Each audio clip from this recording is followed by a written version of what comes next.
बाड़मेर में कल देर रात फैक्ट्री पर डीएसटी की टीम और पुलिस की संयुक्त कार्रवाई ने छापा मारा है, जहां पर इनामी तस्कर मोटाराम को पकड़ा गया है। आपको बता दें कि ये जो फैक्ट्री है वो बाड़मेर से 30 किलोमीटर दूर आदर्श नगर में चवा केरली नाड़ी की तरफ थी, जहां पर पुलिस की और डीएसटी टीम की दबिश दी गई है।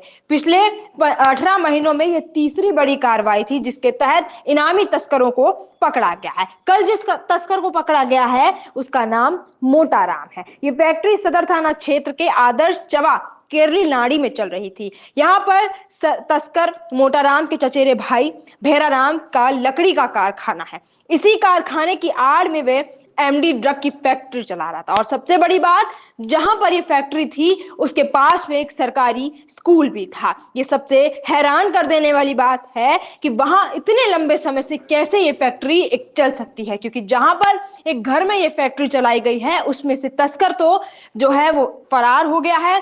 मकान मालिक का अता पता नहीं है, कोई बात करने के लिए तैयार नहीं है। लेकिन जिस घर में दबिश दी गई है उस घर की अगर हम बात करें तो वहां जाने का रास्ता है वो धोरों से भरा हुआ था, रेतीले टीलों पर भरा हुआ था।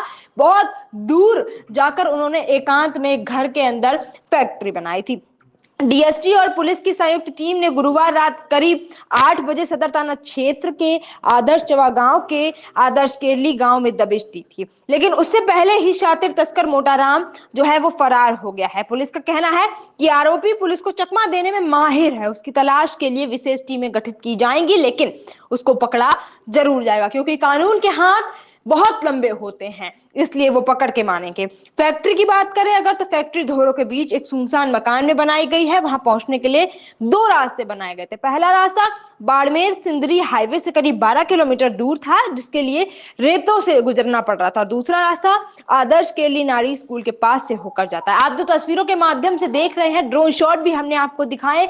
हमने आपको ये भी दिखाया कि किस तरीके से पुलिस की दबिश हुई। कल रात से लगातार हम इस खबर पर अपडेट दे रहे हैं कि ये जो फैक्ट्री है उस पर दबिश किस तरह दी गई और ये बाड़मेर से कितना दूर था। और सबसे हैरान कर देने वाली बात इसमें यही थी कि सरकारी स्कूल की आड़ में ये फैक्ट्री चल रही थी।